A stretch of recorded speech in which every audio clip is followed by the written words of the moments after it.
स्वर वेद कथा, जय स्वर वेद कथा। श्रवण मात्र से मिट जाती है बहुजन्मों की व्यथा। जय स्वर वेद कथा, जय स्वर वेद कथा, जय स्वर वेद कथा, जय स्वर वेद कथा।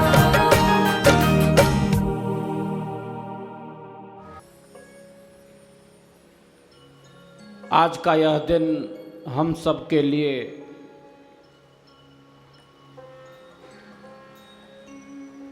बड़े हर्ष और बड़े उल्लास का दिन है कि इस पावन परिसर में बैठकर हम सब ब्रह्म विद्या विहंगम योग के संबंध में जानकारी प्राप्त कर रहे हैं। यह अद्भुत संयोग है, यह पुण्य अवसर है, यह श्रेष्ठ अवसर है, यह दुर्लभ संयोग है, यह पावन क्षण है जब हम सब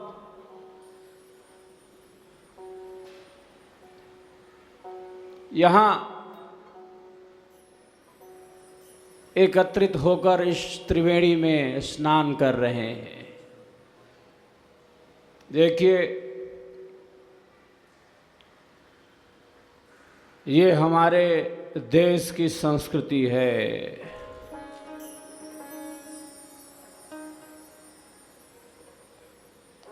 ये भारत की ऊर्जा है, ये हमारी संस्कृति है, ये हमारी विरासत है, जिसने हमें इन समस्त तत्वों को प्रदान किया है।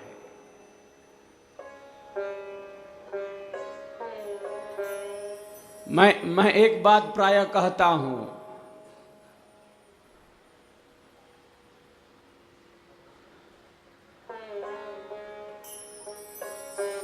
जब कभी भी मुझसे पूछा जाता है कि भारत की सबसे बड़ी निधि क्या है, भारत की सबसे बड़ी संपत्ति क्या है,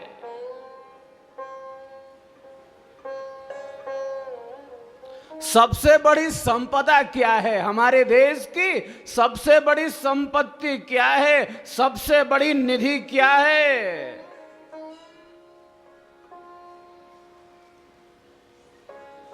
मैं प्रायः कहता हूं, बराबर कहता रहा हूं, अध्यात्म हमारे देश की आत्मा है। भारत की आत्मा का क्या नाम है? अरे साहब, अध्यात्म नाम है इसका।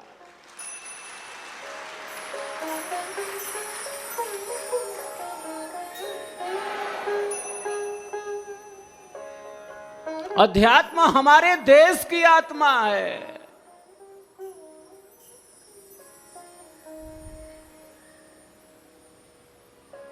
और सबसे बड़ी यह संपत्ति है हमारे पास, जिसके पास अध्यात्म की संपत्ति है, नैतिक मूल्यों की संपत्ति है, सदाचार की संपत्ति है, जिसके पास समस्त आंतरिक सद्गुण हैं, वही सबसे बड़ी संपत्ति वाला है।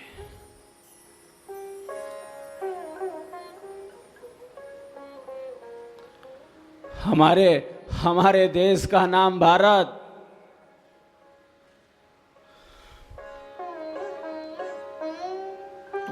भारत का क्या अर्थ है? भारत किसे कहते हैं?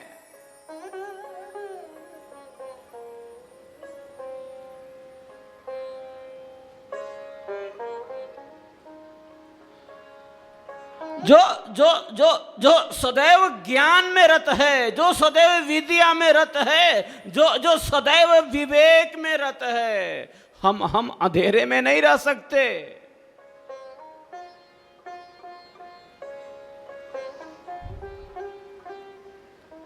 हमारी संस्कृति बतलाती है असतो मा सद्गमय तमसो मा ज्योतिर्गमय मृत्योर्मा अमृतम गमय।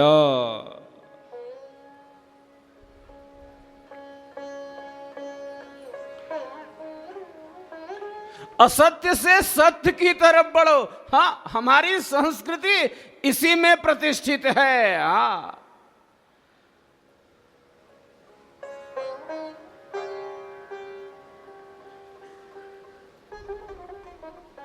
हम इससे अलग होकर नहीं रह सकते। अब जब भारतीय जन ही भारतीय संस्कृति से, इन मूल्यों से, इन परंपराओं से और इन सिद्धांतों से, इन नियमों से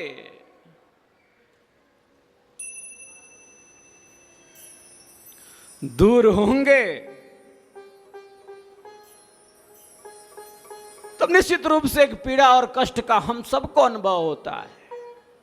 और यह स्थिति हमें अपने कर्तव्य में, हमें अपने पुरुषार्थ में स्थित करती है, दृढ़ करती है।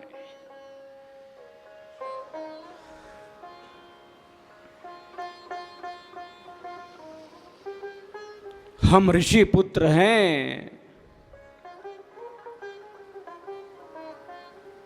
हम आर्य पुत्र हैं, हमारे गोत्र ऋषियों के नाम पर है।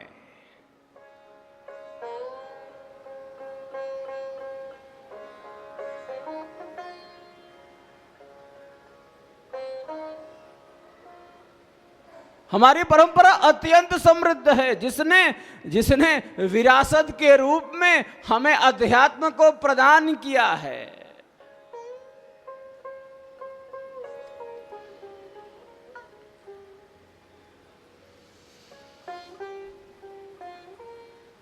एक ब्रह्म विद्या का साधक, एक विहंगम योग का पथिक भारतीय संस्कृति के इन सनातन पुरातन तत्वों से जुड़ जाता है। अंधेरे में नहीं रहता, अविद्या में नहीं जीता, अंधकार में नहीं जीता साहब।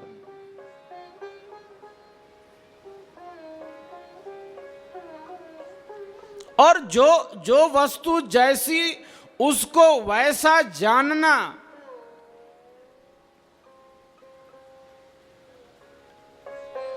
यही विद्या और ज्ञान का यथार्थ लक्षण है। ये सीधी सी बात है।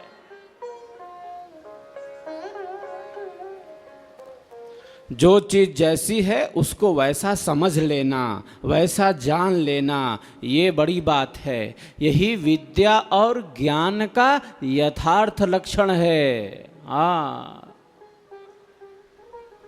और हमारा देश इसी में प्रतिष्ठित रहा है। यहां ज्ञान का वास्तविक प्रत्यक्ष है। जो वस्तु जैसी उसको वैसा समझना, हाँ, यही वास्तविक स्वरूप है। वस्तु कुछ है, आप उसे कुछ भिन्न समझ रहे हैं।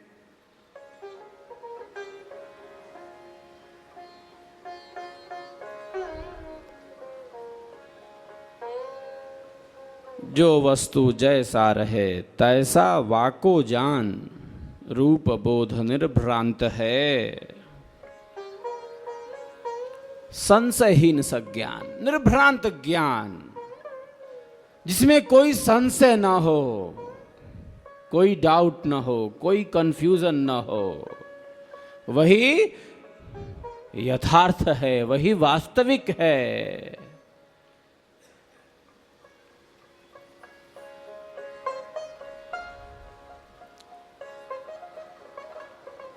मैं प्रायः कहता हूं, ज्ञान का अभाव अविद्या नहीं है, हाँ, बल्कि वस्तु का विपरीत, हाँ, विपरीत ज्ञान, जिसे हम अविद्या कहते हैं, जिसे हम मिथ्या ज्ञान कहते हैं, जिसे हम विपरीत ज्ञान कहते हैं।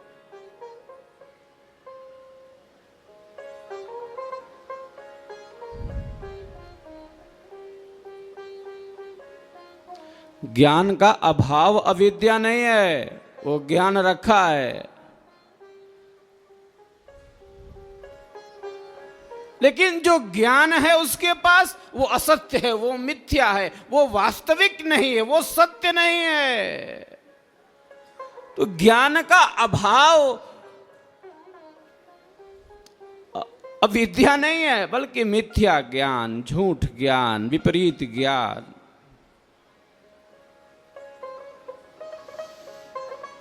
इसे ही हम अविद्या कहते हैं, जिसकी जड़ें बड़ी मजबूत हैं।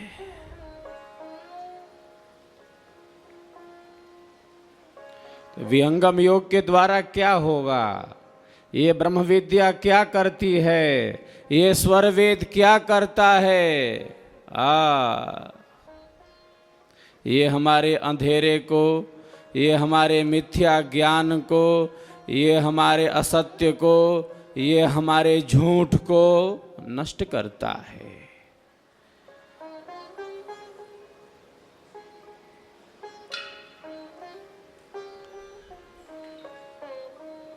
ये ब्रह्म विद्या भारत की प्राचीनतम विद्या है। हमारे देश की प्राचीनतम विद्या का क्या नाम है? विहंगम योग नाम है, ब्रह्म विद्या नाम है।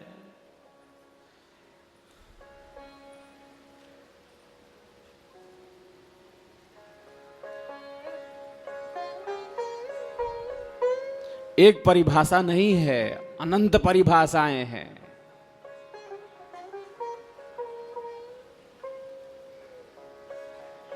विहंगम योग का बड़ा ही व्यापक स्वरूप है, बड़ा ही विशिष्ट स्वरूप है। अद्भुत त्रिवेणी है यह।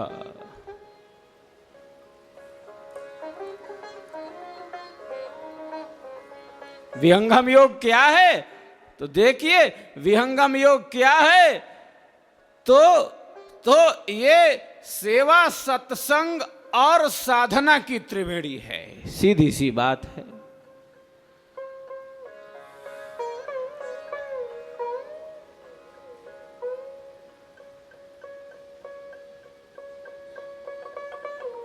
बाह्य त्रिवेणी का स्नान अधूरा है जब तक आंतरिक त्रिवेणी में स्नान नहीं कर लेता साधक।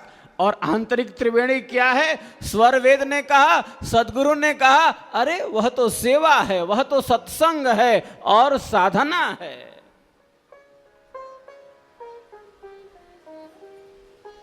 विहंगम योग क्या है? अरे साहब, ये सेवा, सत्संग और साधना की त्रिवेणी है। विहंगम योग क्या है? विहंगम योग ज्ञान का वास्तविक स्वरूप है। विहंगम योग ज्ञान का चेतन स्वरूप है।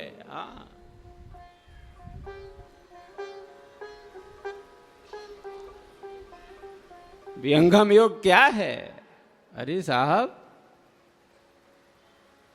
यह भक्ति की चेतन युक्ति है, यह भक्ति का चेतन मार्ग है। एक परिभाषा है? अरे साहब, अनंत अनंत परिभाषाएं हैं।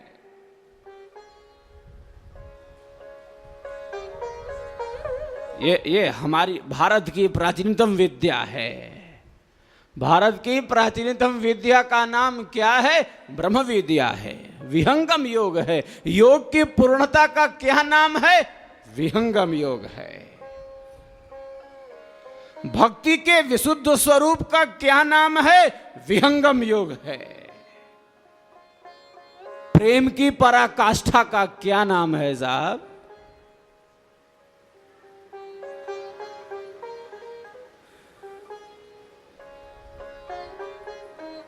विहंगम योग क्या है?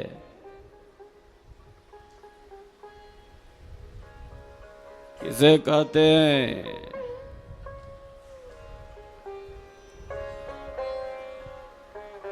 किसे कहते हैं विहंगम योग? यह प्रेम की पराकाष्ठा है, यह प्रेम का वास्तविक स्वरूप है, यह श्रद्धा का वास्तविक स्वरूप है।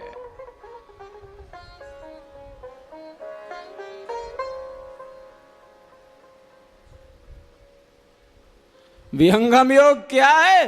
अरे यह स्वयं से जुड़ने की विद्या है। विहंगम योग क्या है? उस परमात्मा शक्ति से जुड़ने की विद्या है। ये ब्रह्म विद्या क्या है? ये ब्रह्म से जुड़ने की विद्या है साहब, स्वयं को पहचानने की विद्या है।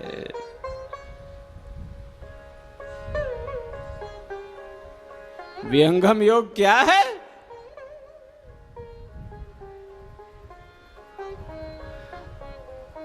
ध्यान की पूर्णता है। विहंगम योग क्या है? ध्यान की पराकाष्ठा है।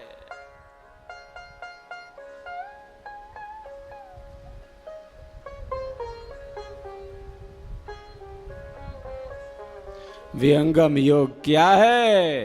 मन के नियंत्रण का विज्ञान है। विहंगम योग क्या है? मन को उसकी भूमि में लय करने का विज्ञान है। विहंगम योग क्या है? स्वयं में स्थित होने का विज्ञान है साहब, आत्मा में स्थित होने का विज्ञान है। विहंगम योग क्या है? उस परमात्मा शक्ति से जुड़ने की कला है, परमात्मा से जोड़ता है विहंगम योग।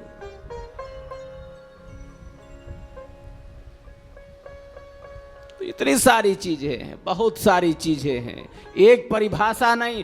कभी कभी जिज्ञासाएं आती हैं हम सबों के समक्ष, प्रायः ही ये जिज्ञासाएं आती, इन कम शब्दों में कैसे इन जिज्ञासाओं का समाधान किया जाए, बड़ा कठिन लगता है।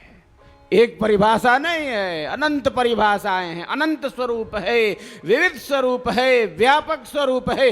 ज्ञान योग की उच्च भूमि है, ज्ञान की चेतन भूमि है। विहंगम योग क्या है?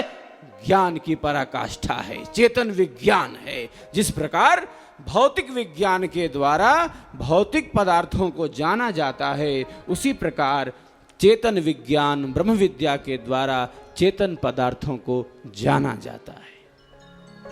चेतन आत्मा एवं चेतन परमात्मा का विज्ञान प्राप्त किया जाता है। विहंगम योग क्या है? अरे साहब, ये अध्यात्म का विज्ञान है, साइंस ऑफ कॉन्शसनेस है, ये चेतना का विज्ञान है साहब। विहंगम योग क्या है? अरे ये जीवन जीने की कला है।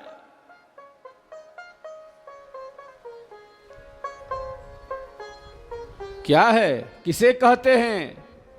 विहंगम योग क्या है? यह ब्रह्म विद्या क्या है? जीवन जीने की कला। और मैं प्रायः एक बात इसके साथ जोड़ देता हूं, प्रायः जोड़ता हूं, यहां भी जोड़ रहा हूं, न केवल जीवन जीने की कला बल्कि शरीर छोड़ने की कला, मृत्यु की भी कला है विहंगम योग।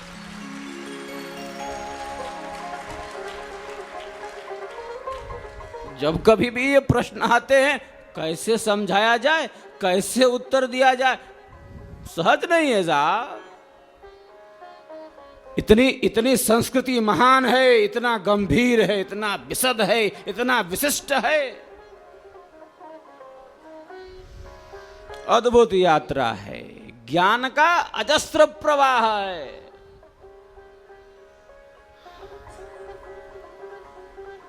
विहंगम योग क्या है?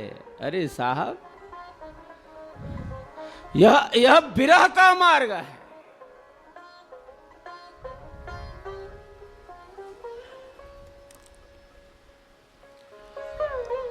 विरह की उच्च भूमि है, यह प्रेम का प्रकाश है, ज्ञान की उच्च भूमि है। यहां ज्ञान का आधार केवल बौद्धिक नहीं है, बल्कि अनुभव यहां प्रमुख है।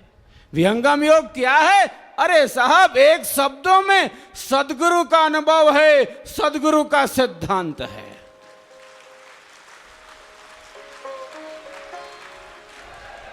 विहंगम योग क्या है? विहंगम योग स्वर वेद का सिद्धांत है, स्वर वेद का दर्शन है।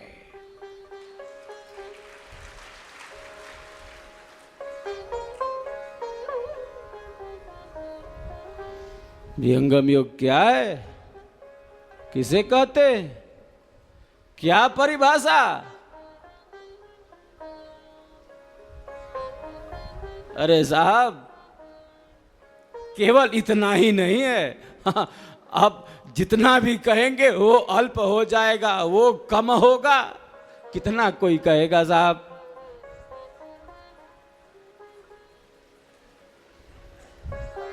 नेति नेति कहने में ही हाँ बुद्धिमत्ता है। न इति न, केवल इतना नहीं, और भी बहुत कुछ। विहंगम योग क्या है? अरे साहब, ये योग की पराकाष्ठा है, योग की पूर्णता है साहब।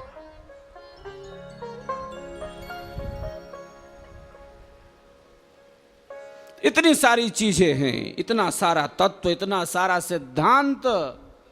विहंगम योग क्या है? अरे विहंगम योग सिद्धांत और साधना का समन्वय है। विहंगम योग क्या है? स्वर वेद का प्रकाश है। विहंगम योग क्या है? सदगुरु का अनुभव है। विहंगम योग क्या है? मुक्ति का विज्ञान है।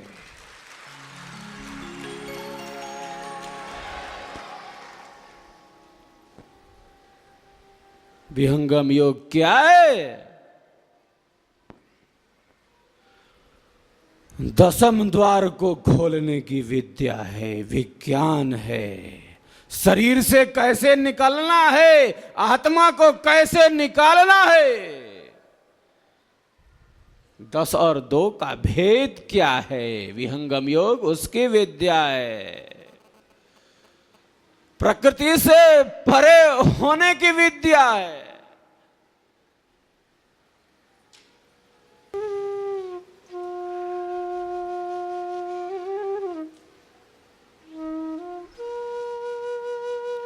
विहंगम योग क्या है?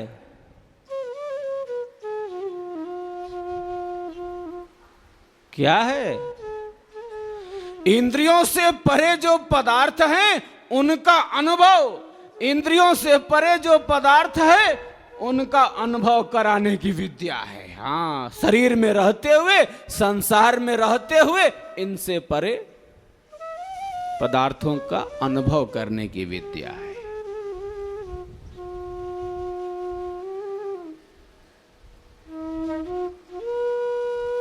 क्या है? क्या है विहंगम योग? अरे दुखों के बीच सुखपूर्वक जीने की कला है विहंगम योग साहब। चलिए अब बहुत हो गया, अब ले चलता हूं स्वर वेद में। स्वर वेद अध्यात्म का प्रकाश है, सदगुरु का प्रकाश है, विहंगम योग का दर्शन है। और स्वर वेद की ज्योति प्रकाशित हो, विहंगम योग का प्रकाश जन जन तक फैले, इसीलिए स्वर वेद की रचना सदगुरु ने की है।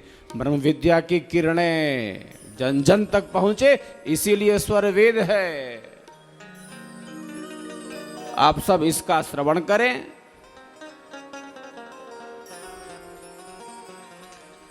इसका पाठ भी अनिवार्य है। साधना के अभ्यास के पहले स्वर वेद के दोहों का पाठ करना अत्यंत अनिवार्य है। तो मैं ले चलता हूं आप सबको स्वर वेद में तन्मय होकर इन दिव्य वाणियों का आप सभी श्रवण करें, फिर हम आगे की तरफ बढ़ेंगे।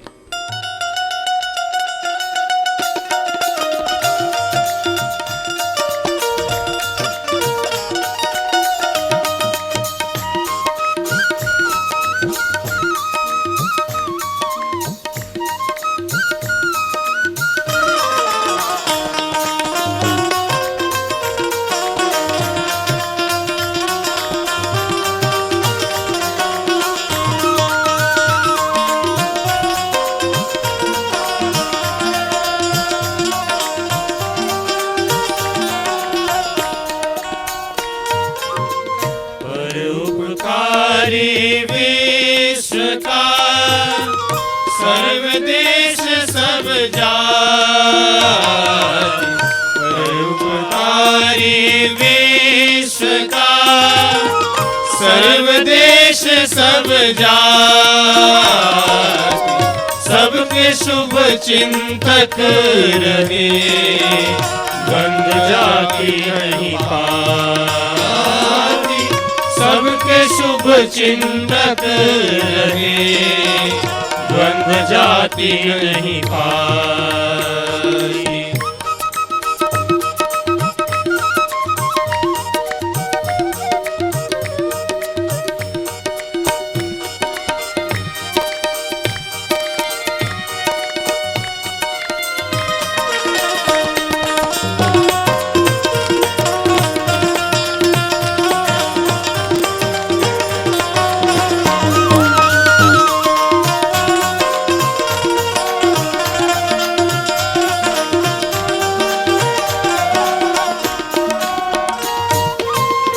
जाति देश समाज के विश्व धारक कर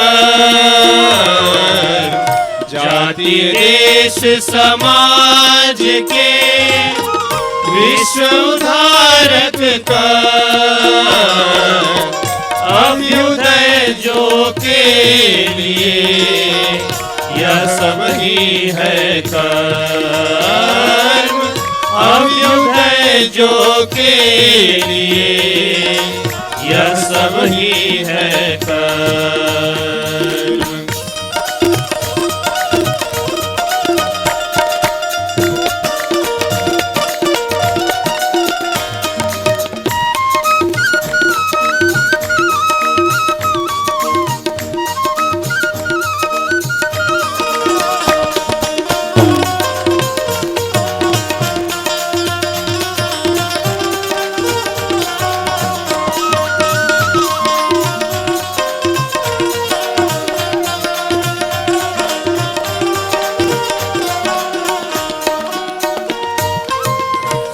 शांति सबको मिले यह उपदेश हमार सुख शांति सबको मिले यह उपदेश हमार सारा विश्व हमार है हम है सब संसार सारा विश्व हमार है हम है सब संसार। तीन वाणियों में अद्भुत प्रकाश है।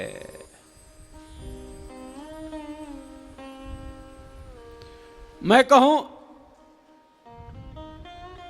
इसमें हमारे देश की सुगंध है, इसमें हमारे देश की आत्मा है,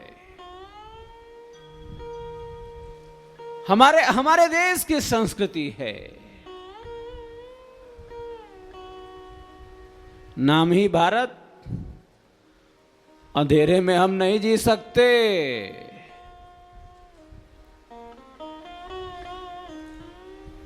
अन्याय में हम नहीं जी सकते, अविद्या में हम नहीं जी सकते। सदैव सदैव ज्ञान का प्रकाश, सदैव सदैव विद्या का प्रकाश, सदैव विवेक के प्रकाश में अपने जीवन को आगे बढ़ाना।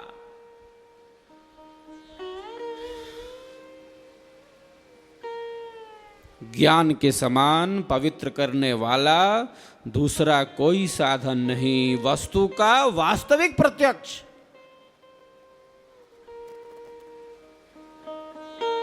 हमारी संस्कृति बड़ी समृद्ध और हम अपनी संस्कृति से दूर होकर नहीं रह सकते।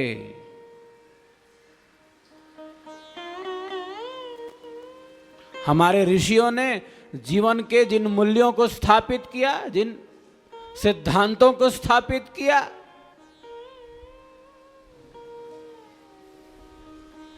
उसी पथ पर, उसी रास्ते पर हम सबको आगे बढ़ना है।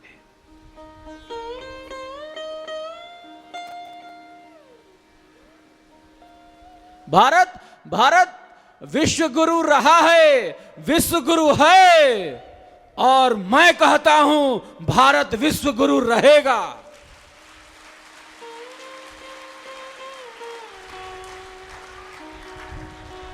अरे साहब, बस अपनी संस्कृति और अपनी परंपराओं को वास्तविक रूप से आत्मसात करने की जरूरत है। एक विदेशी आता है, डार्विन, बोलता है हम बंदर की संतान है, हम मान लेते हैं हम बंदर की संतान है।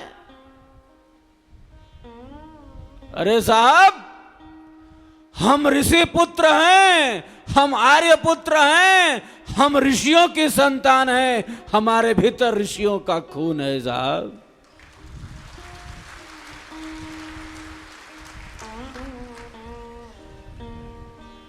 जो त्याग और समर्पण में प्रतिष्ठित रहे हैं।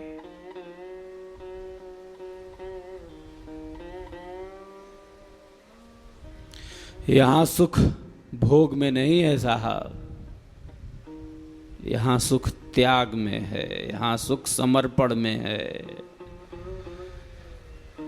यहां सुख श्रद्धा में है, यहां सुख ज्ञान के यथार्थ स्वरूप में है, यहां सुख सत्संग में है, यहां सुख साधना में है। ये हमारी संस्कृति है।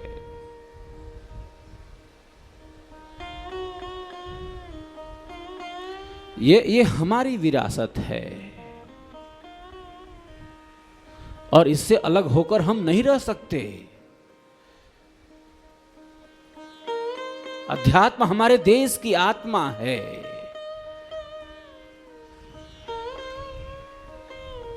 और जब भारतीय जन ही अपनी संस्कृति से, अपनी परंपराओं से, अपने मूल्यों से, अपने सिद्धांतों से अलग होते हैं, तब हमें यह अपने कर्तव्य में, पुरुषार्थ में दृढ़ करता है। तब ऐसा लगता है कि ब्रह्म विद्या की किरणों को जन जन तक ले जाना है, भारतीय संस्कृति के तत्वों को जन जन तक ले जाना है, स्वर वेद के स्वर को और गुंजायमान बनाना है साहब।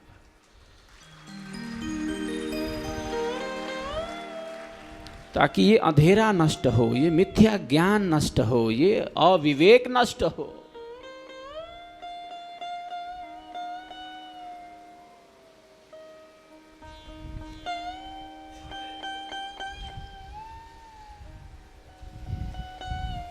हमारी संस्कृति त्याग में प्रतिष्ठित है, समर्पण में प्रतिष्ठित है, श्रद्धा में प्रतिष्ठित है, सत्य में प्रतिष्ठित है, न्याय में प्रतिष्ठित है, सदाचार में प्रतिष्ठित है, धर्म में प्रतिष्ठित है, विवेक, धैर्य, क्षमा और शांति में प्रतिष्ठित है।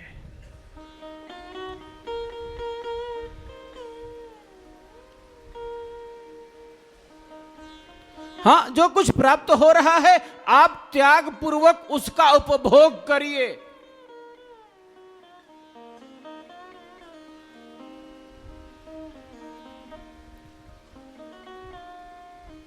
त्याग यहां बड़ी वस्तु है।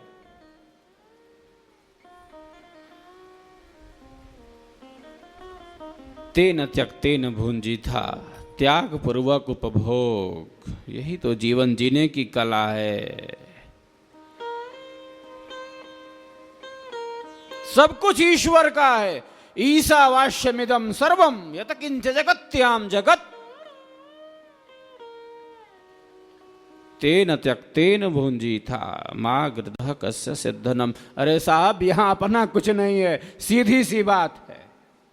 मैं और मेरा से ऊपर उठना, यही हमारी भारतीय संस्कृति सिखलाती है, यही ब्रह्म विद्या का दर्शन बतलाता है, यही अध्यात्म का संदेश है कि मैं और मेरा से ऊपर उठना सब कुछ ईश्वर का है। ईश्वर निमित्त कारण है इस सृष्टि का। धर्म, अर्थ, काम, मोक्ष, ये चार पुरुषार्थ हैं। हाँ, जिसे सिद्ध करने के लिए आपको ये जीवन मिला है, ये चार फल हैं, चार पुरुषार्थ हैं।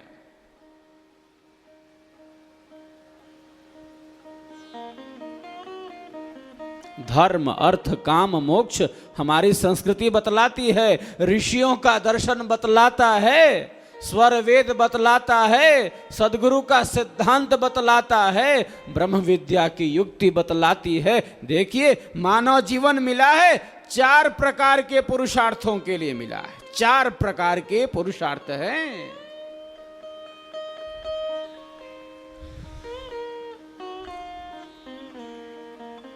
धर्म अर्थ काम मोक्ष।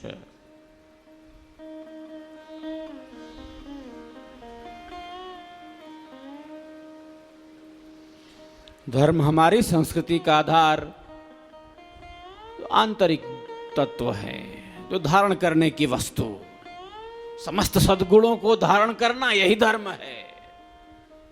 धर्म का संबंध हमारी आंतरिक प्रवृत्तियों से। धर्म पूर्वक आप अर्थ की प्राप्ति करिए। हाँ, धर्म पूर्वक अर्थ की प्राप्ति। हाँ,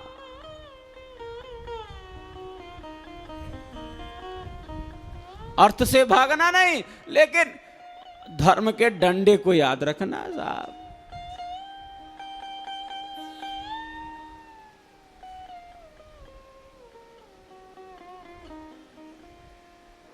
विवेक बड़ी वस्तु है। विद्या और ज्ञान के यथार्थ प्रकाश में जीवन को आगे बढ़ाना।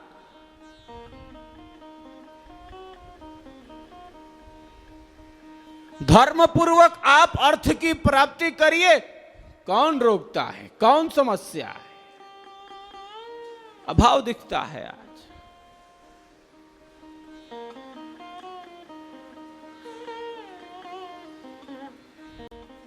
सदाचार से युक्त होकर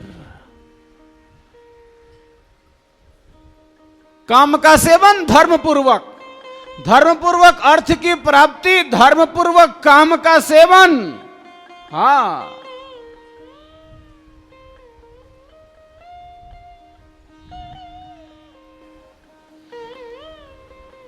काम से कोई बाधा नहीं उपस्थित होती। काम यहां दुर्गुण नहीं है, बल्कि विवेक से, संयम से इसका उपयोग आवश्यक है।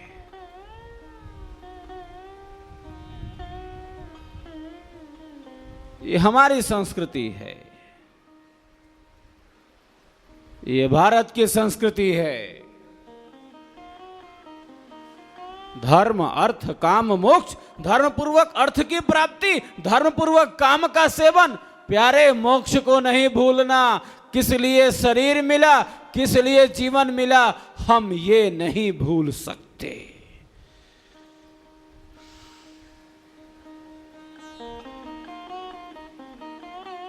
किसी भी व्यक्ति को नहीं भूलना चाहिए।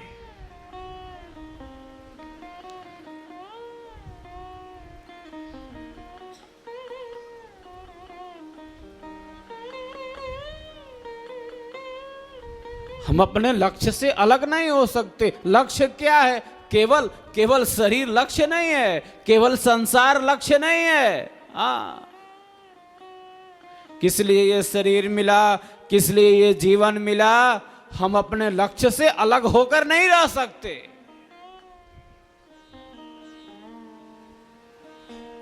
हम मानव हैं, हमारे पास बुद्धि का बल है, हमारे पास विवेक की शक्ति है, हमारे पास ज्ञान की शक्ति है। हम अपने लक्ष्य से अलग होकर नहीं रह सकते।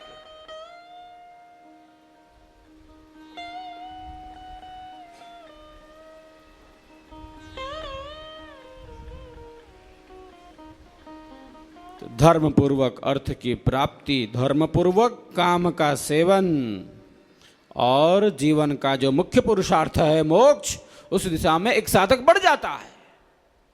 ये 4 पुरुषार्थ जिन्हें सिद्ध करने के लिए ये मानव जीवन मिला है, ये मानव शरीर मिला है।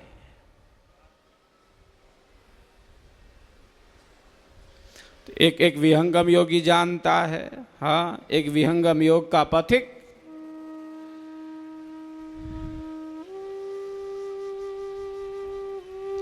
इस रहस्य से पूर्ण होता है।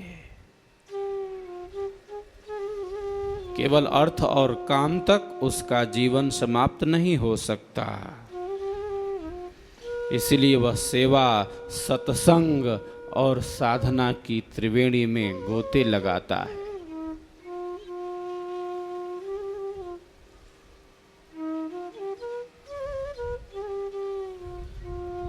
ये तीनों कल्याण की वस्तुएं हैं।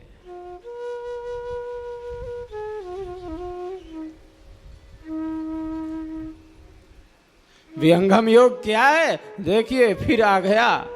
इससे अलग क्या जीना साहब, हम तो इसी में जीते हैं, हम तो इसी में श्वास लेते हैं।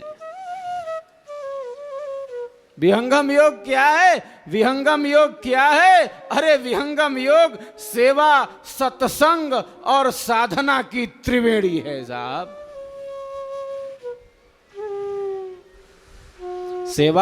सेवा हमारे अभिमान को नष्ट करती है। सेवा इसीलिए है निस्वार्थ भाव से, समाज से जोड़ती है सेवा। अभिमान से ऊपर उठाती है सेवा। अपने कर्तव्य और दायित्व के प्रति जागरूक बनाती है सेवा।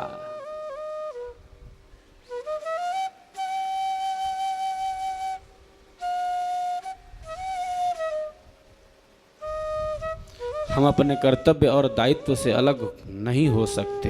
ये पृथ्वी देखिए अपनी कक्षा में घूम रही है। ये सूर्य अपना काम कर रहा है, चंद्रमा अपना काम कर रहा है। ये पेड़ पौधे, पहाड़, नदियां, ये जंगल, ये पर्वत, ये सब काम कर रहे हैं, सेवा कर रहे हैं। और क्या कर रहे हैं साहब? संपूर्ण वातावरण में ऑक्सीजन घुला हुआ है। बड़े ही सहज रूप में हम सबको प्राप्त है।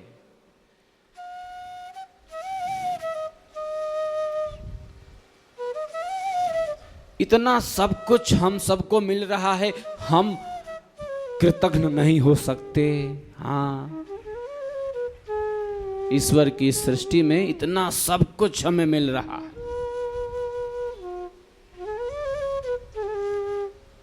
पृथ्वी अपनी कक्षा में घूम रही है। ये सूर्य, ये चंद्रमा, ये पेड़ पौधे, ये पहाड़, नदियां, ये जंगल पर्वत, ये सब काम कर रहे हैं। हमारा आपका जीवन सतत गतिमान रहे, चलता रहे, इस सृष्टि में सतत गतिमान रहे, इसके लिए इतने सारे पदार्थ काम कर रहे हैं। ये जड़ शक्तियां हैं।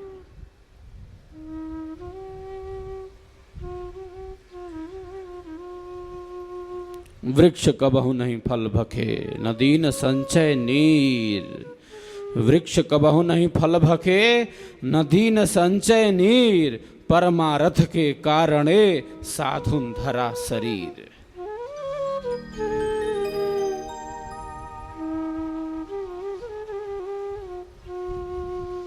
सेवा हमें इसी कर्तव्य से और इसी दायित्व से पूर्ण बनाती है।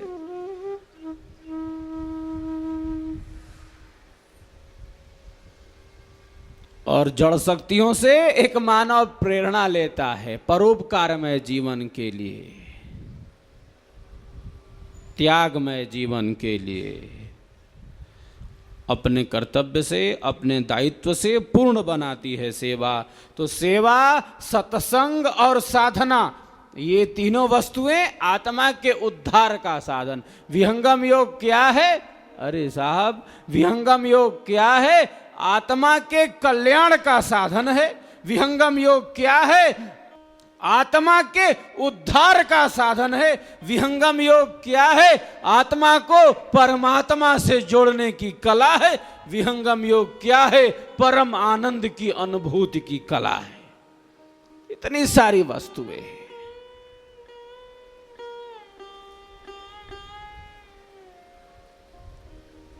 इतना सारा सब कुछ, इतना अद्भुत ज्ञान, ये भारत की परंपरा, ये हमारी विरासत, ये हमारी संस्कृति, ये हमारा विज्ञान, ये ऋषियों का दर्शन, ये सद्गुरु का अनुभव। देखिए, मैं प्रायः कहता हूं ये सेवा, सत्संग और साधना जीव के कल्याण का साधन, आत्मा के उद्धार का साधन। हम सेवा से दूर न रहें, हम सत्संग से दूर न रहें और हम साधना से दूर न रहें।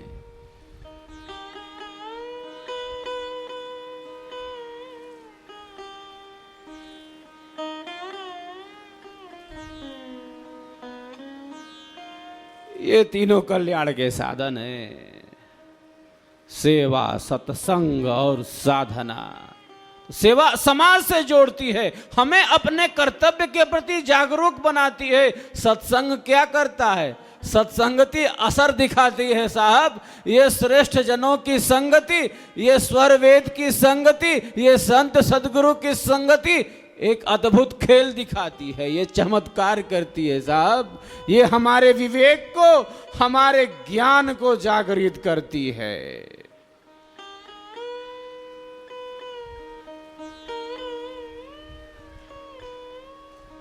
सत्संग का अभाव होगा, मैं प्रायः कहता हूं समस्याएं बढ़ जाएंगी। सत्संग का अभाव होगा, कष्ट बढ़ जाएंगे, समस्याएं बढ़ जाएंगी।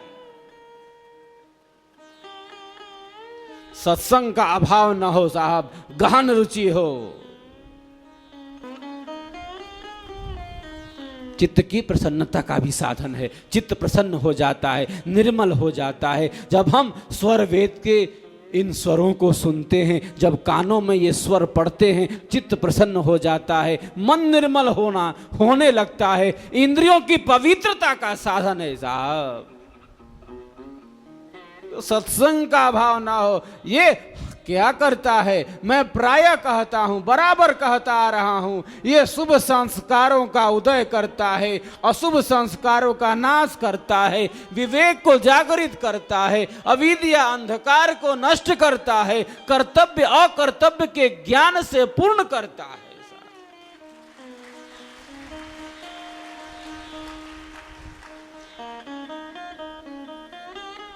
सत्संग से दूर न रहें साहब, स्वर वेद से दूर न रहें। स्वर वेद से दूर हैं इसका अर्थ है विहंगम योग से दूर हैं, सदगुरु से दूर हैं, सीधी सी बात।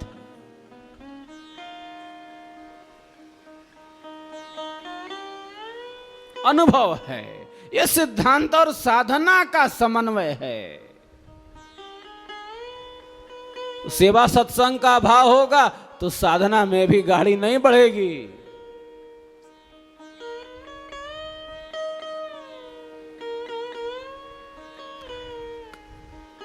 सेवा में अरुचि, सत्संग में अरुचि, और कोई समझे कि मैं साधना में आध्यात्मिक अनुभवों को प्राप्त कर लूंगा, सहज नहीं होगा साहब। कठिनताएं होंगी, बाधाएं आएंगी, उपद्रव होंगे।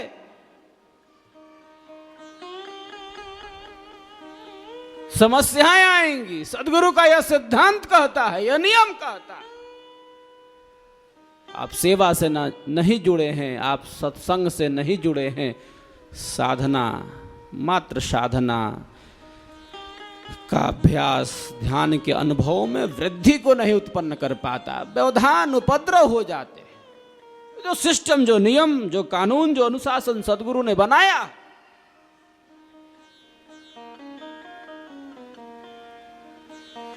उसी पथ पर, उसी रास्ते पर चलना है। सेवा प्रथम साधन है। प्रथम साधन सेवा, द्वितीय साधन सत्संग, तृतीय साधन क्या है? क्या है तृतीय साधन? साधना साधन। सेवा, सत्संग और साधना, इन तीनों का मेल होगा तो ये त्रिवेणी होगी, तो ये संगम होगा, तो ये आंतरिक त्रिवेणी होगी। जो इसमें स्नान करेगा वो आंतरिक रूप से पूर्ण होगा, तृप्त होगा, परम आनंद का अनुभव करेगा साहब।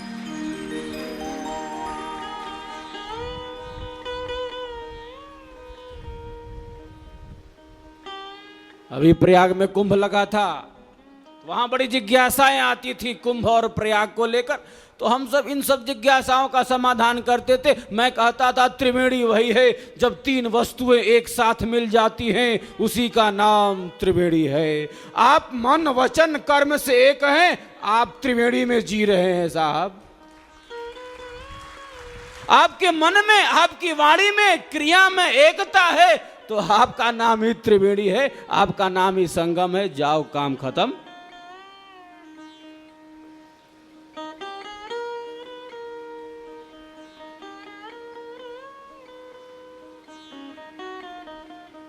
जहां तीन वस्तुएं एक साथ हैं, जहां तीन चीजें एक साथ मिल रही हैं, वही त्रिवेणी है, वही संगम है। जहां सेवा है, जहां सत्संग है, जहां साधना है, वही त्रिवेणी है, वही संगम है साहब। जहां ज्ञान है, जहां वैराग्य है, जहां भक्ति है, वही त्रिवेणी है साहब। बाहर ये प्रतीक मात्र है, संस्कृति बड़ी महान है, बाहर सिंबल है, भीतर आंतरिक संदेश है।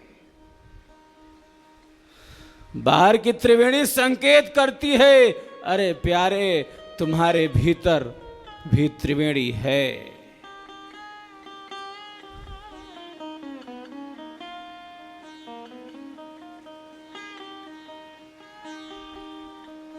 कुंभ का अर्थ क्या है? कुंभ किसे कहते हैं?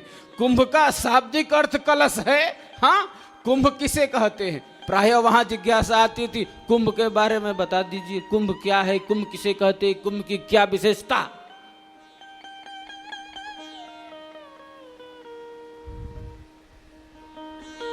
मैं कहता था, देखो प्यारे, कुंभ का अर्थ है, कुंभ का शाब्दिक अर्थ है कलश। इस कलश में जल भरा है।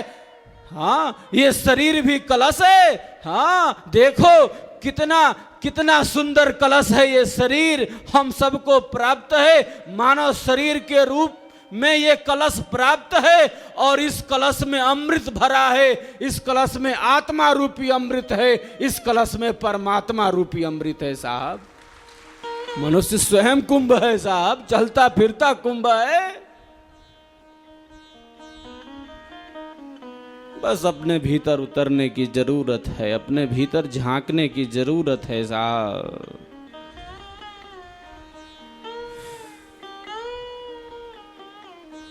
कुंभ का शाब्दिक अर्थ कलश, अमृत भरा है। अरे शरीर कलश है, इस कलश में अमृत है, आत्मा अमृत है, परमात्मा अमृत है। अमृत का क्या अर्थ है? जो मरा नहीं। कौन नहीं मरता? जो उत्पन्न नहीं होता, सीधी सी बात है। कौन नहीं मरता? जो पैदा ही नहीं होगा वही नहीं मरेगा, जो पैदा हो वो मरने जाए, सीधी सी बात है। आत्मा उत्पन्न नहीं होती, इसीलिए वह मृत्यु को प्राप्त नहीं होती।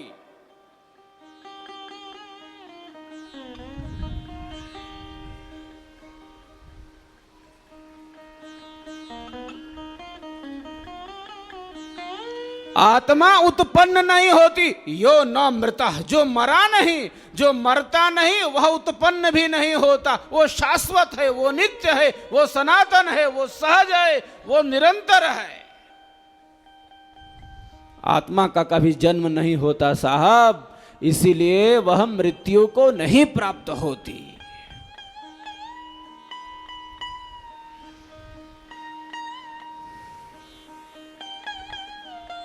इस शरीर रूपी कलश में आत्मा अमृत है, इस शरीर रूपी कलश में परमात्मा अमृत है। एक बात मैं प्राय कहता हूं, पूछता हूं, देखो इस शरीर में कितनी आत्मा है?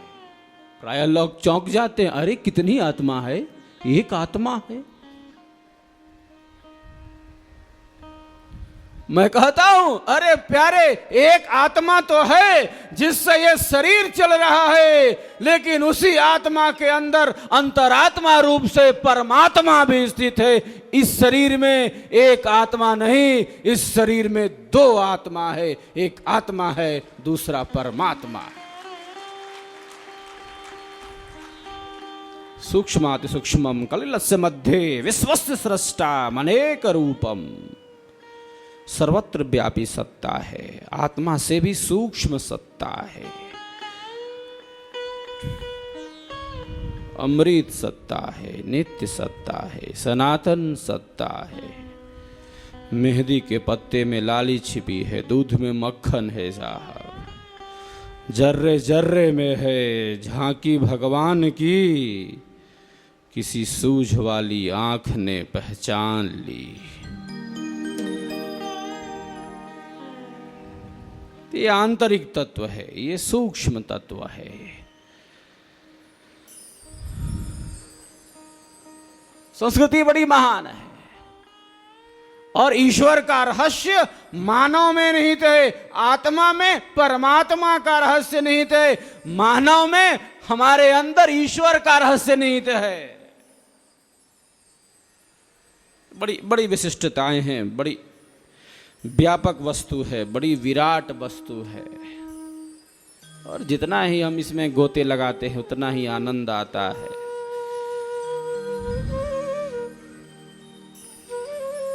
बड़ी आनंद की वस्तु है। तो सत्संग क्या करता है? सत्संग विवेक को जागृत करता है, सत्संग यही करता है। सत्संग का अभाव ना हो साहब, हाँ, शुभ संस्कारों का ये उदय करता रहता है।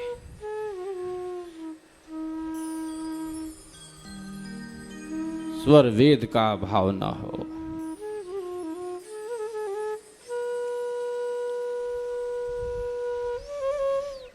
सेवा, सत्संग और साधना, हाँ, साधना का अभ्यास हो।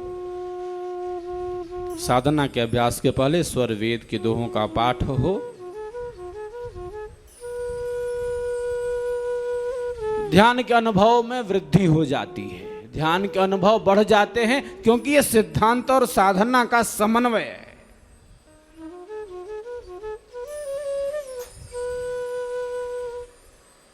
जिस प्रकार वृक्ष के मूल में जल सिंचन करने से सारा वृक्ष हरा भरा पल्लवित पुष्पित हो जाता है, उसी प्रकार एकमात्र स्वर वेद के स्वाध्याय से, इसके पाठ से, विहंगम योग की साधना से मानव के जीवन का पूर्ण आध्यात्मिक विकास हो जाता है।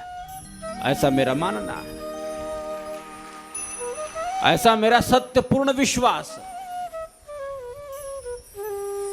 तो सेवा, सत्संग और साधना, ये तीन सार तत्व हैं इस विहंगम योग में। ये तीन सार तत्व हैं इस असार संसार में। ये तीन सार तत्व हैं, आत्मा के कल्याण के साधन हैं, आत्मा के उद्धार के साधन हैं। ले चलता हूं आपको स्वर वेद में द्वितीय बार, तन्मय होकर आप सभी स्वर वेद की दिव्य वाणियों का श्रवण करें। ये अमोघ वाणी है, साक्षात कृतधर्मा ऋषि की वाणी है, ये ब्रह्म वाणी है, ये दिव्य वाणी है, ये सदगुरु की वाणी है, ये अमृत है, ये अमोघ है। अनेक साधक जब स्वर वेद पढ़ते हैं उनके अंदर कंपन होता है, थर्राहट होती है। ऐसे अनेक साधकों को मैं व्यक्तिगत रूप से जानता हूं। तो स्वर वेद से सदगुरु की शक्ति काम करती है। ये दोहे हमें आध्यात्मिक प्रगति की तरफ ले चलते हैं, ध्यान के अनुभव बढ़ जाते हैं। कौन सी वाणी, कौन सा दोहा एक व्यक्ति के जीवन का मंत्र बन जाए साहब, ये तो अद्भुत खेल है। चलते हैं हम अब स्वर वेद में और तन्मय होकर स्वर वेद की दिव्य वाणियों का श्रवण करते हैं।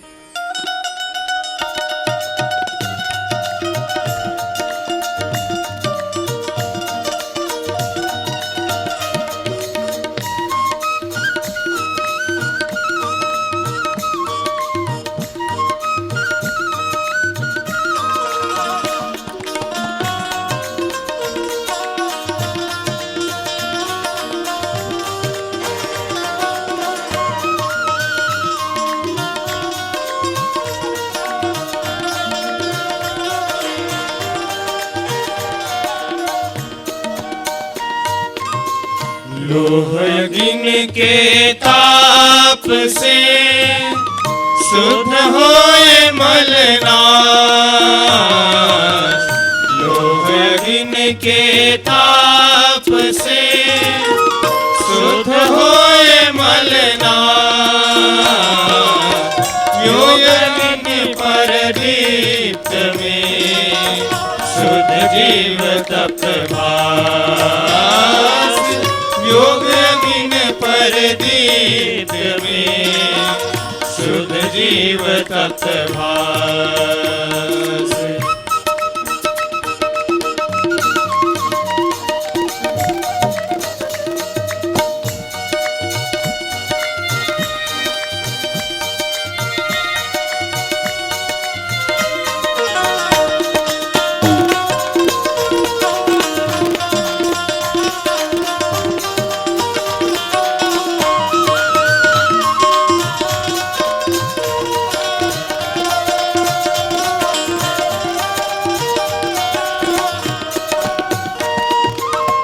संत विहंगम मार्ग को देवयान पथ जान। संत विहंगम मार्ग को देवयान पथ जान। निराधार द्यो शून्य पर अनुगम अद्भुत ज्ञान। निराधार द्यो शून्य पर अनुगम अद्भुत ज्ञान।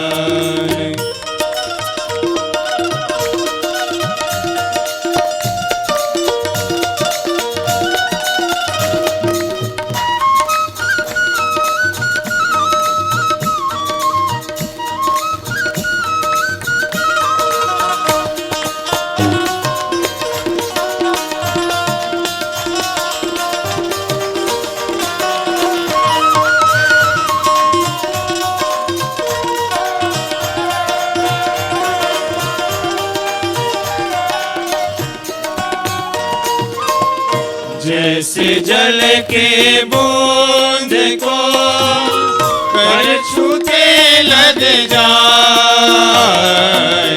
जैसे जल के बूंद को कर छूते लग जाए। अविद्या ब्रह्म ज्ञान से क्यों विलीन हो जाए।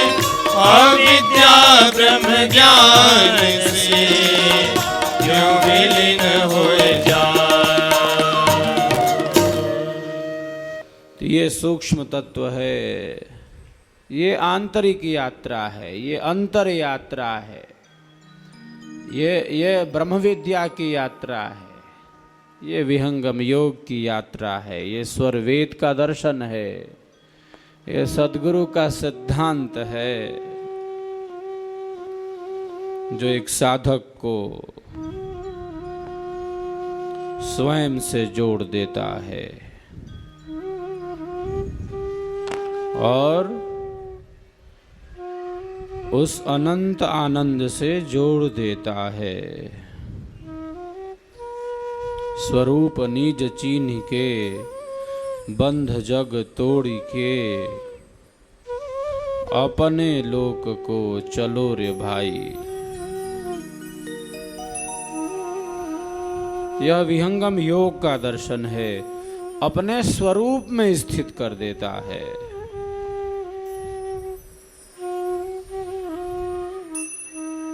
हमारी भारतीय संस्कृति कहती है, ऋषियों का दर्शन कहता है स्वयं को जानो, आत्मा को जानो।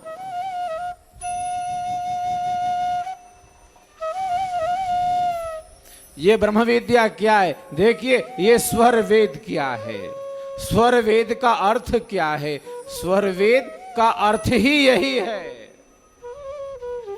स्व का एक अर्थ है आत्मा,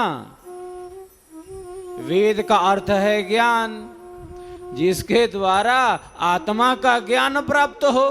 स्व का दूसरा अर्थ है परमात्मा, जिसके द्वारा परमात्मा का ज्ञान प्राप्त हो, जिसके द्वारा आत्मा का ज्ञान एवं जिसके द्वारा परमात्मा का ज्ञान प्राप्त हो, उसे ही हम क्या कहते हैं? उसे ही स्वर वेद कहते हैं। स्वर वेद उसी में प्रतिष्ठित करता है, स्व में प्रतिष्ठित करता है, स्वयं में प्रतिष्ठित करता है और स्व में स्थित होकर, स्वयं में स्थित होकर उस परम आनंद में पहुंचा देता है। स्वरवेद का यही प्रयोजन है, जीवन मुक्ति इसका प्रयोजन है। इसकी भूमिका में सद्गुरुदेव ने लिखा है, परमानंद इसका प्रयोजन है।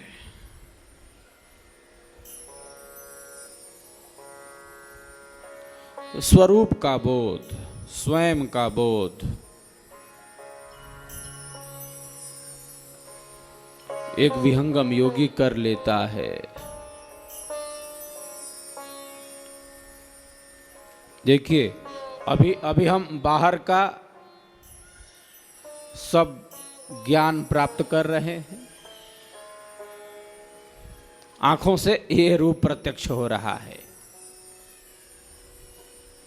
कानों से हम शब्दों का श्रवण कर रहे हैं, नासिका में घ्राण शक्ति है, जिह्वा से रस ले रहे हैं और त्वचा से स्पर्श का अनुभव प्राप्त कर रहे हैं।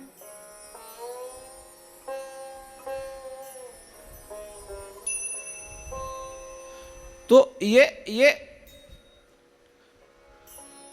5 ज्ञान की इंद्रियां हैं जिनसे ज्ञान प्राप्त हो रहा है। आंखों से ये साहब प्रकाश का प्रत्यक्ष कर रहे हैं, ये रूप प्रत्यक्ष हो रहा है, किससे? आंखों के द्वारा।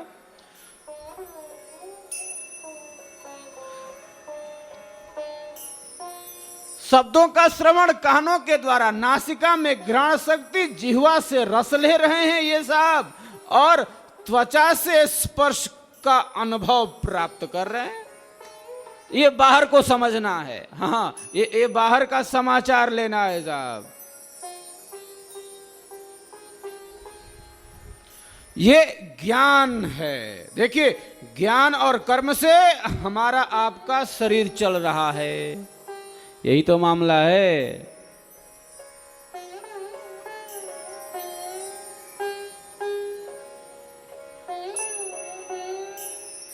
ज्ञान और कर्म से ये हमारा आपका शरीर चल रहा है। 5 ज्ञान की इंद्रियां, 5 कर्म की इंद्रियां हमारे शरीर को चला रही हैं, और ये संपूर्ण विश्व भी किससे चलता है?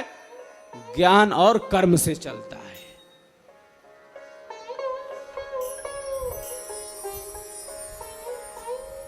देखिए, ये बाहर की यात्रा है। ज्ञानेंद्रियों से, कर्मेंद्रियों से हम बाहर के पदार्थों का अनुभव प्राप्त कर रहे हैं। इंद्रियां बहिर्मुखी हैं, ये बाहर की ओर जाती हैं, स्थूल संसार की ओर देखती हैं, इनकी गति आंतरिक नहीं है, ये बाहर का समाचार जानती है।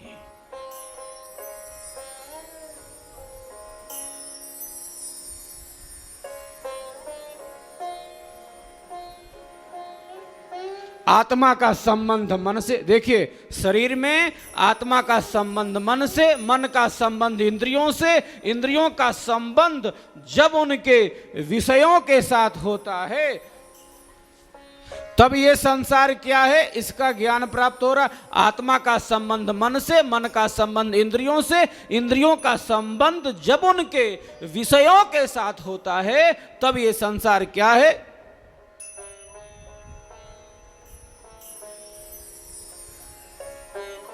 इसका ज्ञान प्राप्त हो रहा है। ये बाहर की यात्रा है।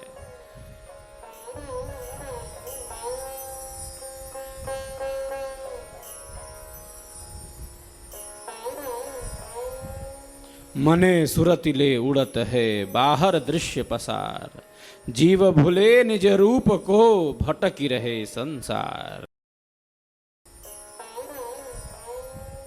मने सुरति ले उड़त है बाहर दृश्य पसार, जीव भूले निज रूप को भटकी रहे संसार।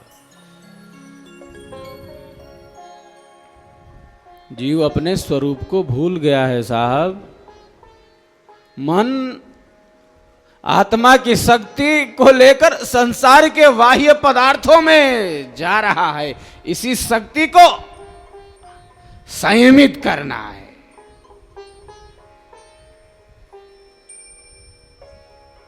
ये बाहर की यात्रा है, ये संसार की यात्रा है, ये इंद्रियों की यात्रा है, ये इंद्रियों का प्रवाह है जो हमें संसार के इस प्रवाह के साथ जोड़े हुए। कौन विचार करता है कि मैं कौन हूं, आत्मा क्या है, ये ब्रह्म क्या है, जगत का आधार क्या है, ये सुख क्या है, ये दुख क्या है, सृष्टि क्या है, प्रलय क्या है।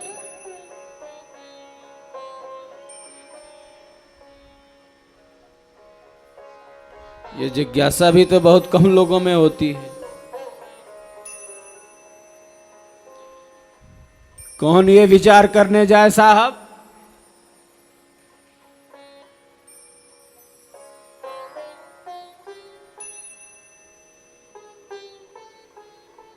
मैं कौन हूं, ये शरीर क्यों मिला, उद्देश्य क्या है शरीर का? केवल शरीर को पुष्ट करते रहना, केवल इंद्रियों को तृप्त करने रहना। अरे साहब, इसलिए ये शरीर नहीं मिला, इसलिए ये जीवन नहीं मिला। केवल शरीर को ठीक ठाक रखने के लिए ये शरीर नहीं मिला, सीधी सी बात है। आत्मा का क्या मामला है? स्वयं को जानने के लिए, स्वयं को पहचानने के लिए, आत्म साक्षात्कार के लिए, परम आनंद की उपलब्धि के लिए, परम आनंद के अनुभव के लिए ये शरीर मिला है साहब, ये जीवन मिला है। सीधी सी बात है। केवल शरीर को पुष्ट करते रहना और इंद्रियों को तृप्त करते रहना हमारे जीवन का उद्देश्य नहीं हो सकता।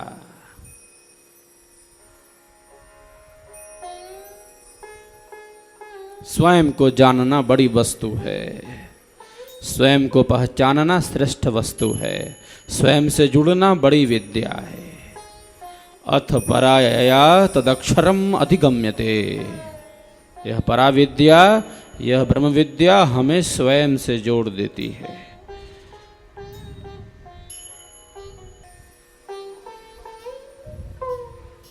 यह ब्रह्म विद्या स्वयं के साक्षात्कार की विद्या है। देखिए, ये जो हमारी अवस्था है, ये जागृत अवस्था है।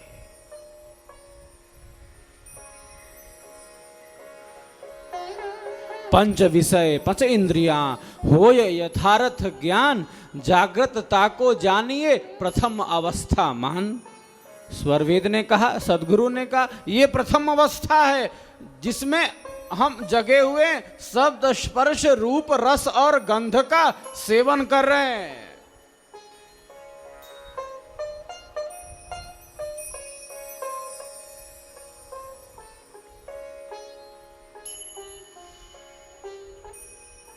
एक दूसरी अवस्था है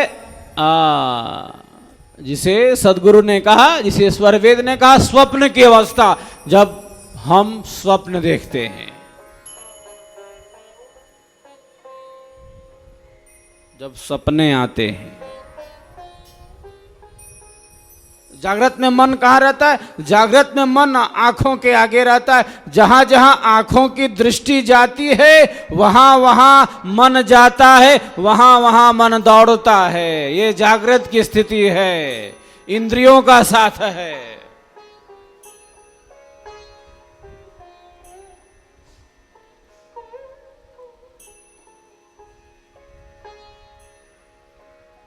स्वप्नावस्था में मन कहाँ है? कंठ में स्थित हिता नाम की नाड़ी में है।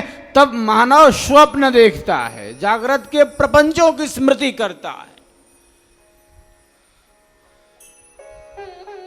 जागते रहने पर ये तो मानता नहीं। जब ये साहब सोने जाते हैं तो इन्हें घुमाता है, चक्कर कटाता है। इतना दुराग्रही, इतना हठी, विविध विषयों में, विविध क्षेत्रों में अनेकों स्वरूपों में ले जाता है।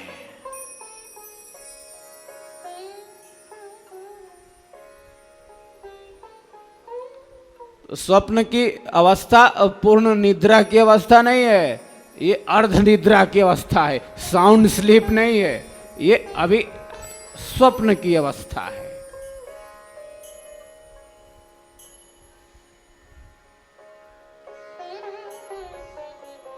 एक जागृत है जब हम जगे हुए हैं, हाँ, आंखों से देख रहे हैं, कानों से शब्दों का श्रवण कर रहे हैं, नासिका में घ्राण शक्ति, जीवा से रस, त्वचा से स्पर्श। जागृत के प्रपंचों की स्मृति हम कर रहे हैं किसमें? स्वप्न की अवस्था में, अर्ध निद्रा की अवस्था। मन कंठ में स्थित हिता नाम की नाड़ी, एक अवस्था सुषुप्ति अवस्था जब हम सो जाते हैं, गाढ़ी नींद की अवस्था, पूर्ण निद्रा की अवस्था, साउंड स्लीप, जब ज्ञान और कर्म की इंद्रियां शांत हो जाती।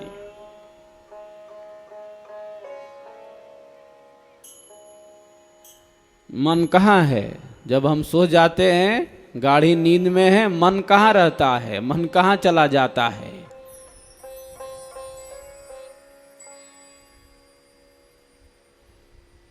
मन हृदय में आत्मा के पास चला आता है।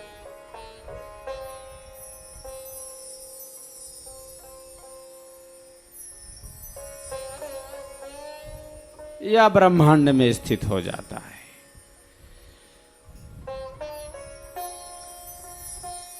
जब हम गाढ़ी नींद में हैं, साउंड स्लीप में हैं, पूर्ण निद्रा में हैं, जब सब सो जाते हैं, जब ज्ञान और कर्म की इंद्रियां शांत हैं, अंतःकरण निश्चेष्ट पड़े हैं। हाँ, ज्ञान और कर्म की इंद्रियां शांत हैं, अंतःकरण निश्चेष्ट पड़े हैं।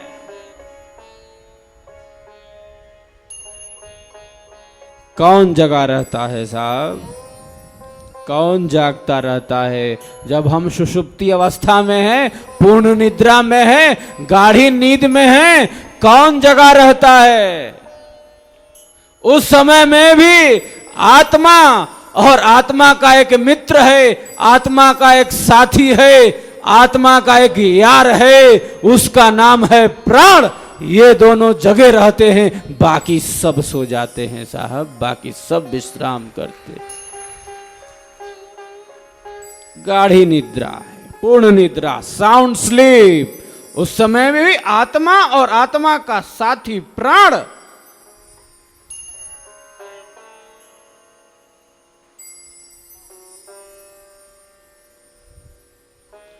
ये दोनों जगह रहते हैं,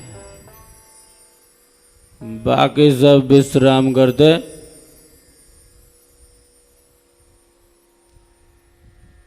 बाकी सब सो जाते।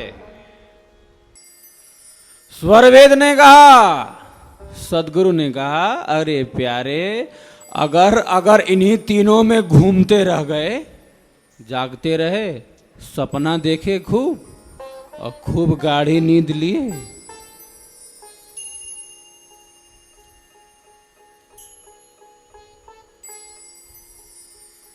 जागृत में रहे,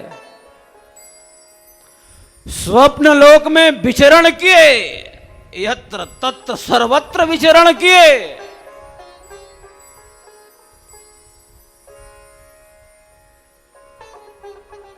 और गाढ़ी निद्रा में, साउंड स्लीप में चले गए, पूर्ण निद्रा का आनंद लिए।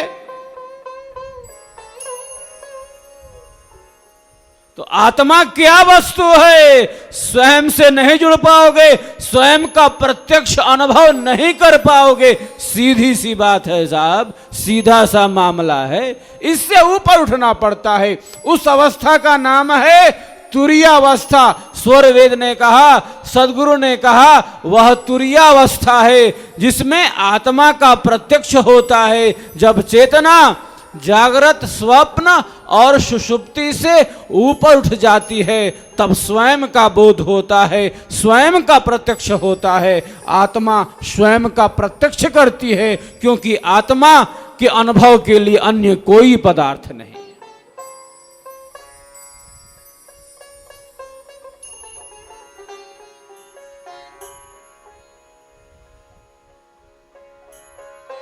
तुरीयावस्था है।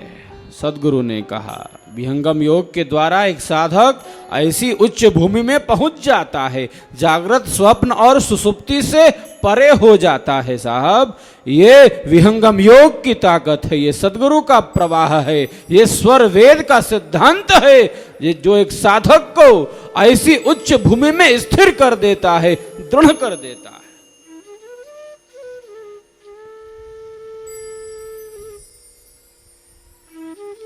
इसे ही कहते हैं आत्मा स्वरूप में स्थित।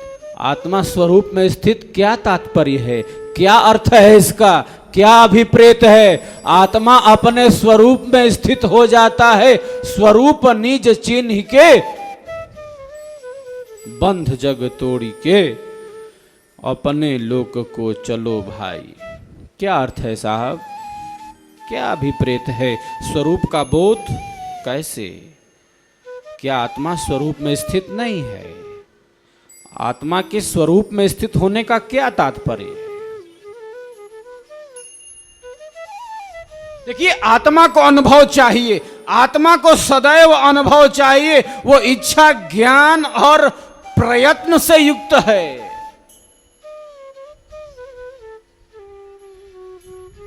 और जब आत्मा के पास अनुभव के लिए कोई अन्य पदार्थ नहीं है, सीधी सी बात, जब मन नहीं है, जब चित्त नहीं है, जब मन अपनी भूमि में लीन हो गया, जब आत्मा को अनुभव के लिए अन्य कोई पदार्थ नहीं है, तब आत्मा स्वयं में स्थित हो जाती है, स्वयं में स्थित हो जाती है, स्वयं का अनुभव कर लेती है, स्वयं का प्रत्यक्ष कर लेती है। सीधी सी बात।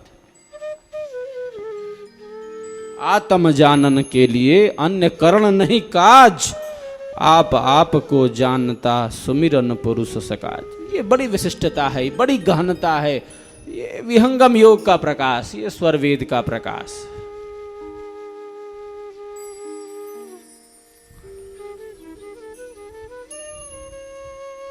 ये सदगुरु का सिद्धांत है, ये सदगुरु का अनुभव है। उन्होंने अपने अनुभव से, अपने सिद्धांत से हम सबको पूर्ण बनाया है।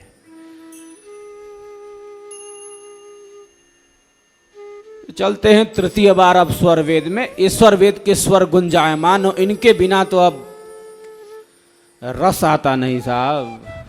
ये तो रच बस गया है। ये स्वर वेद की ऊर्जा है, ये विहंगम योग का प्रकाश है, ये सदगुरु की शक्ति है, ये विहंगम योग की ऊर्जा है, ये स्वर वेद की ऊर्जा है, जो एक साधक के शुभ संस्कारों का उदय कर देती है। अशुभ संस्कार नष्ट हो जाते हैं, विवेक जागृत हो जाता है, अविद्या अंधकार नष्ट हो जाता है। तो स्वर वेद से जुड़े रहना अत्यंत आवश्यक है।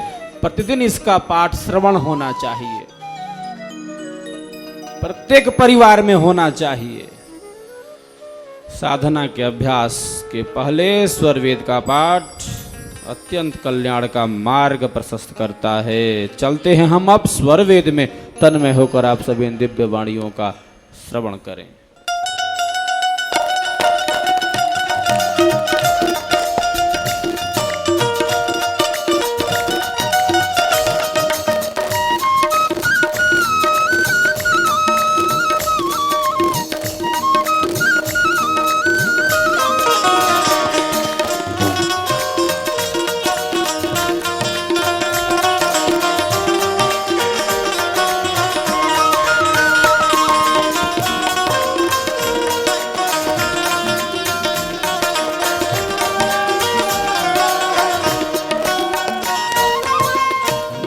खोजा तिन पाइया अंतर घट के मान, जिन खोजा तिन पाइया अंतर घट के मान। ब्रह्म विद्या प्रकाश में योग योग कीरत मान। ब्रह्म विद्या प्रकाश में योग योग तीरथ माही।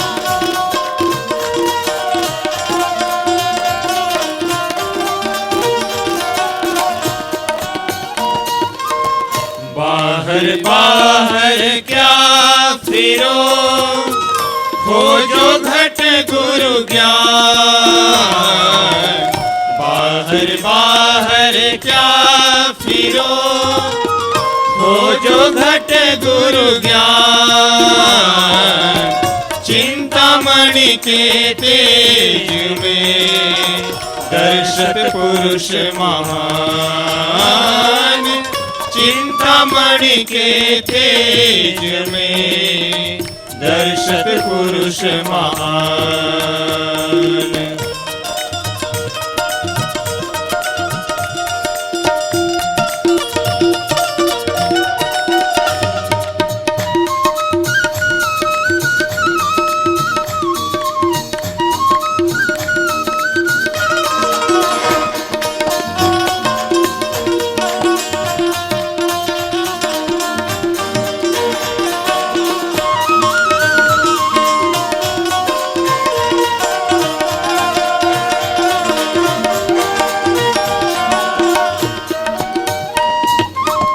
सब घट व्यापक पुरुष है, सहज सिंहासन धाम, सब घट व्यापक पुरुष है, सहज सिंहासन धाम, गतिगम ज्ञान परावरे प्रकटय रूपय नाम, गतिगम ज्ञान परावरे प्रकटय रूपय नाम।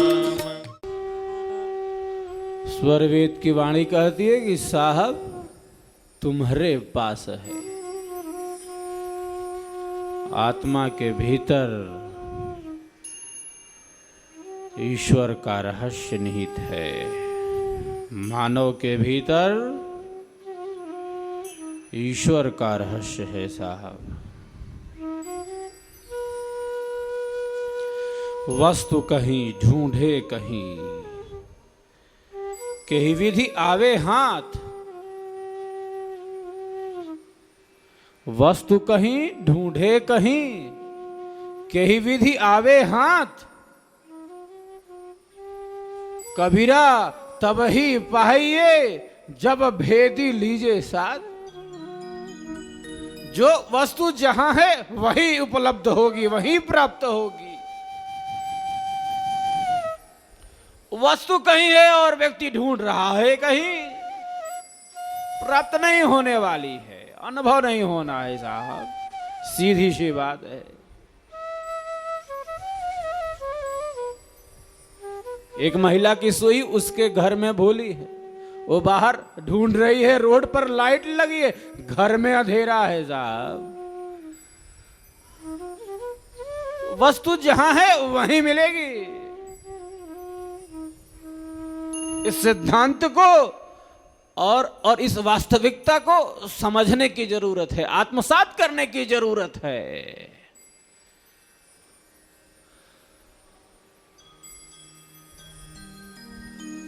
संसार से जितना भी मिलेगा, सीधी सी बात, संसार से जितना भी प्राप्त होगा, जितना भी मिलेगा,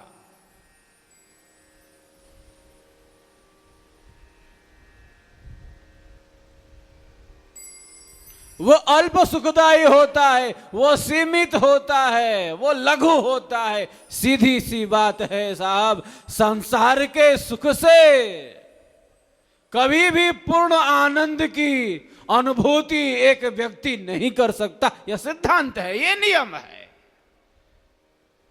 संसार का कोई भी सुख, कोई भी भौतिक वस्तु एक व्यक्ति को आंतरिक रूप से सुखी नहीं बना सकती। ये नियम है, ये सिद्धांत है। ये पदार्थ मिल जाएगा, वो पदार्थ मिल जाएगा, मैं सुखी हो जाऊंगा, ये चिंतन ठीक नहीं है। ठीक है, आप इन पदार्थों को प्राप्त करिए, धर्म पूर्वक आप अर्थ की प्राप्ति करिए, ठीक है, लेकिन साहब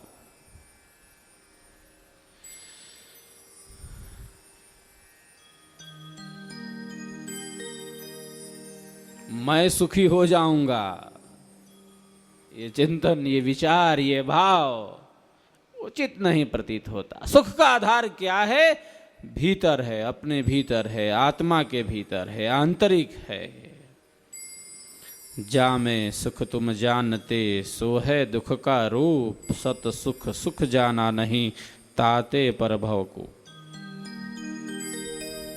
संसार का सुख है, गुलाब का फूल है, कांटे लगे हुए हैं साहब। संसार का सुख, एक सुख, ऋषियों ने कहा एक सुख में 4 प्रकार के दुख मिले हुए हैं।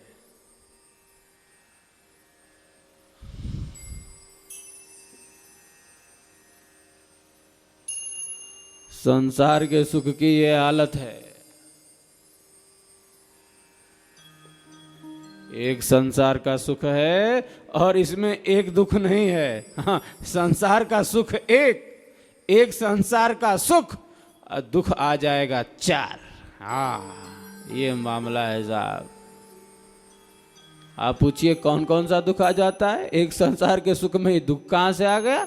कौन कौन सा दुख आ गया? ऋषियों ने कहा सुन लो प्यारे, क्यों घबराते हो? टेंशन में रही नहीं रहने का।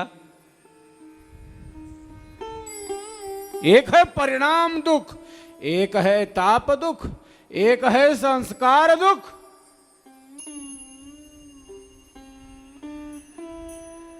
और एक है गुण वृत्ति विरोध का दुख। एक संसार के सुख में अरे प्यारे केवल एक दुख नहीं है, एक संसार के सुख में अरे प्यारे 4 प्रकार के दुख मिले हुए हैं। ये हालत है, ये मामला है। बड़ा विशद स्वरूप है कर्म का, सुख का, दुख का, पाप का, पुण्य का, धर्म का, अधर्म का, विधि का, निषेध का, कर्तव्य का, अकर्तव्य का। बड़ी गहन यात्रा है साहब। गहना कर्मणो गति, कर्मों की गति बड़ी गहन है साहब।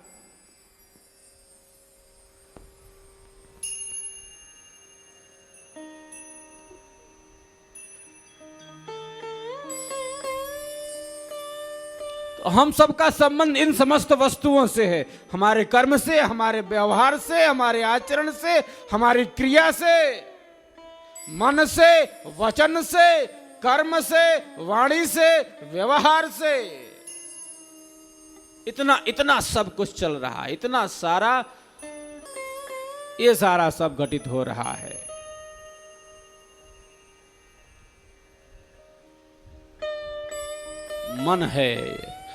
मन है इसके पीछे, अद्भुत शक्ति वाला है।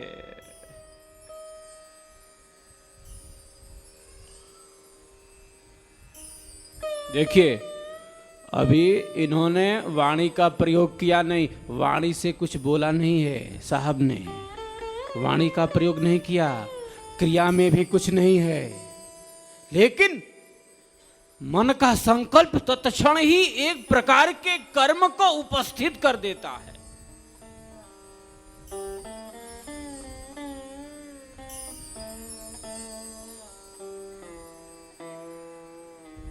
जिस भी रूप में उसका संकल्प है, शुभ रूप में, अशुभ रूप में, पाप रूप में, पुण्य रूप में, धर्म रूप में, अधर्म रूप में, विधि रूप में, निषेध रूप में, जिस भी प्रकार का उसका संकल्प है, क्योंकि मन संकल्पों का केंद्र है, मन विकल्पों का केंद्र है। मनः संकल्प विकल्पात्मकम, मन संकल्पों का केंद्र, संकल्प की शक्ति, मन की शक्ति। प्रारंभ में मानसिक संकल्प ही दृढ़ होता है,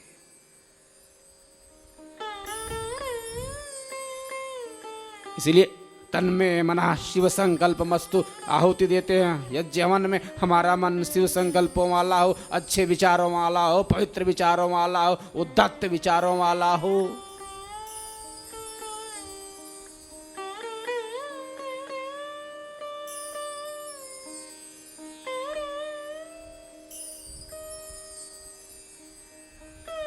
जो हम आहुति देते हैं उसका अभ्यास करते हैं।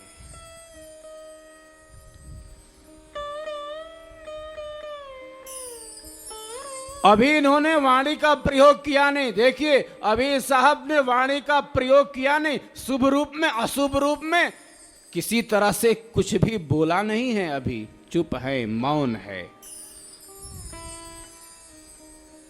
क्रिया में भी कुछ कर्म नहीं है। हाँ, क्रिया में भी कोई मामला नहीं है। अभी तो ये गंभीरता है, अभी तो मामला एकदम शांत है, दिखता है ऐसा शांत है मामला। न वाणी का प्रयोग न क्रिया में कोई।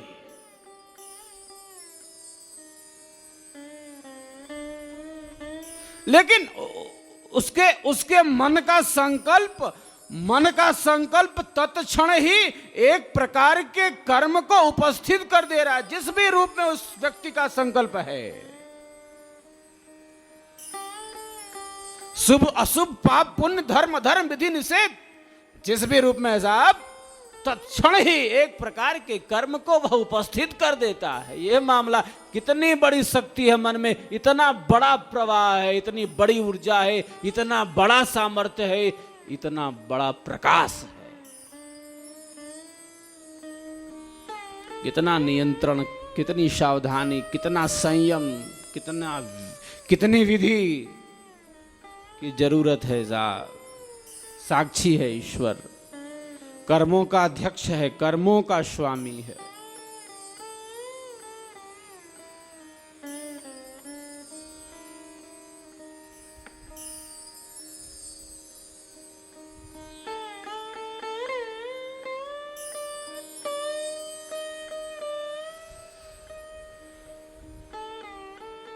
इसीलिए हमारी भारतीय संस्कृति कहती है मनस्सेकम वचस्सेकम कर्मण्येकम महात्मना, मन वचन कर्म से एक होना।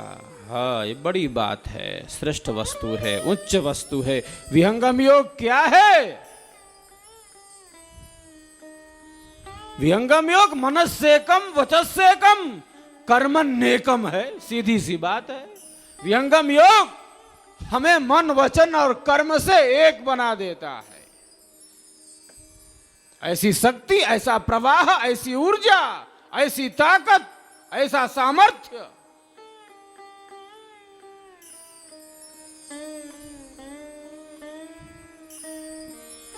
एक विहंगम योगी के अंदर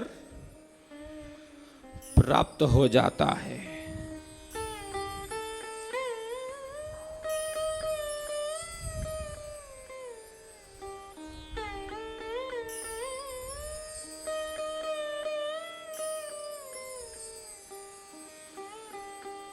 इसीलिए विहंगम योग की साधना का प्रारंभ भी मनोनिग्रह से है, मन के संयम से, मन के नियंत्रण से है। मन के अनियंत्रण से ही ये समस्याएं दिखती हैं यार। तो मन का संयम आत्मा को बलवान बना देता है साहब।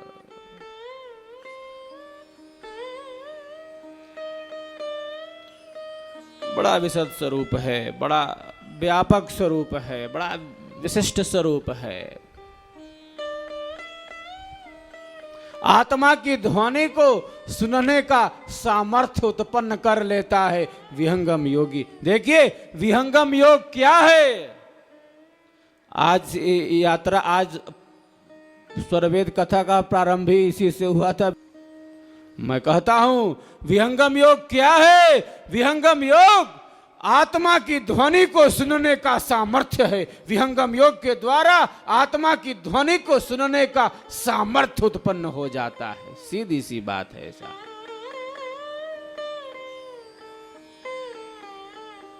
एक एक परिभाषा नहीं है, अनेक अनेक परिभाषाएं, अनेक अनेक स्वरूप है।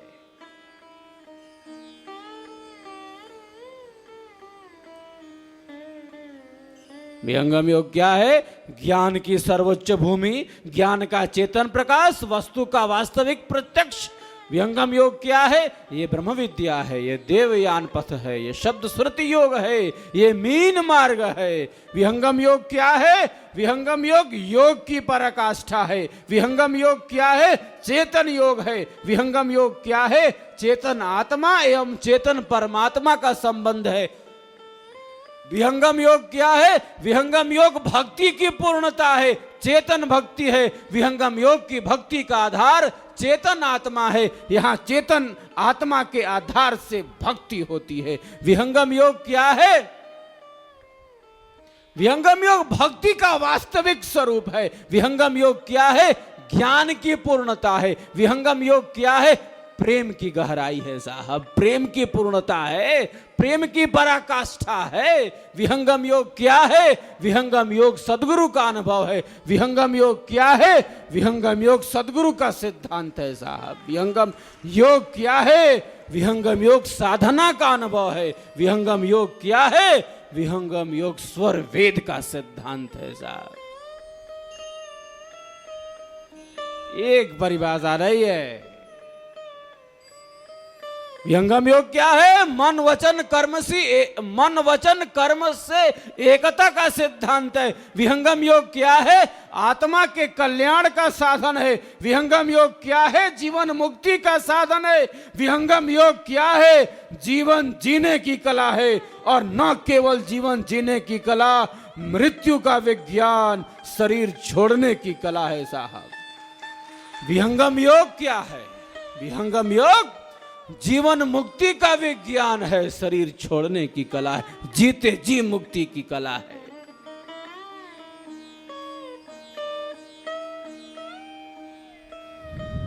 विहंगम योग क्या है? अरे साहब, विहंगम योग विवेक का यथार्थ प्रकाश है, भक्ति का यथार्थ प्रकाश है। विहंगम योग क्या है? भक्ति की गहराई है। विहंगम योग क्या है?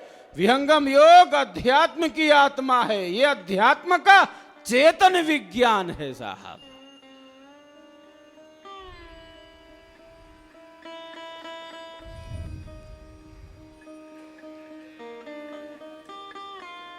इतनी सारी वस्तुएं, जितना भी कहा जाए वह अल्प होगा, सीमित होगा। विहंगम योग क्या है? अनुभव का विषय है। एक शब्द में कहा जाए, विहंगम योग क्या है? आत्मा की ध्वनि को सुनने का सामर्थ्य है। विहंगम योग क्या है? स्वयं से जुड़ने की विद्या है। विहंगम योग क्या है?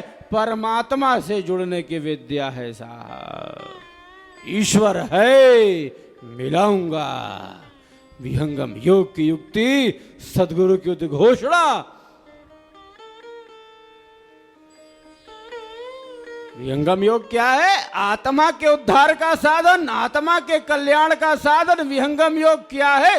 प्रकृति के त्रय गुणों से आजाद होने का साधन। विहंगम योग क्या है? इंद्रियों से परे होने का साधन। शरीर में रहते हुए इंद्रियों से परे पदार्थों का अनुभव करने का साधन। विहंगम योग क्या है? दुखों के बीच सुखपूर्वक जीने की कला का साधन साहब। इसी का नाम ब्रह्म विद्या है, इसी का नाम विहंगम योग। विहंगम योग मनोनिग्रह से लेकर आत्मज्ञान एवं परमात्मा प्राप्ति तक की यात्रा है। अमर हिमालय योगी अनंत श्री सद्गुरु सदाफल देव जी महाराज ने अपनी 17 वर्षों की गहन साधना से इस सनातन ब्रह्म ज्ञान को धरती पर पुनर्स्थापित किया है। उनके स्वयं के प्रत्यक्ष अनुभवों पर आधारित महान आध्यात्मिक सदग्रंथ स्वरवेद विहंगम योग का संपूर्ण दर्शन प्रस्तुत करता है, जिसका प्रैक्टिकल आप भी अपने घर परिवार में रहते हुए कर सकते हैं। विहंगम योग में मात्र 10 मिनट के विधिवत साधन से ही अद्वितीय अनुभव होने लगते हैं। विश्व की अनेक वैज्ञानिक संस्थाओं के शोध विहंगम योग की साधना को एक अत्यंत प्रभावशाली ध्यान पद्धति के रूप में प्रतिष्ठित करते हैं। इसके अतिरिक्त विहंगम योग में सांसारिक मनोकामनाओं की पूर्ति हेतु वैदिक हवन यज्ञ का भी प्रावधान है। सन 1924 में स्थापित इस संस्थान में सद्गुरु श्री स्वतंत्र देव जी महाराज एवं संत प्रवर श्री विज्ञान देव जी महाराज के मार्ग निर्देशन में आज 35 देशों में विभिन्न भेष, भाषा, जाति, धर्म के लाखों लोग अपने आध्यात्मिक जीवन का निर्माण कर रहे हैं। यदि आप भी ब्रह्म विद्या विहंगम योग के अनूठे ज्ञान से जुड़ना चाहते हैं तो संपर्क करें। महर्षि सदाफल देव आश्रम, छतनाग रोड, झूसी, प्रयाग, इलाहाबाद। उत्तर प्रदेश 211019।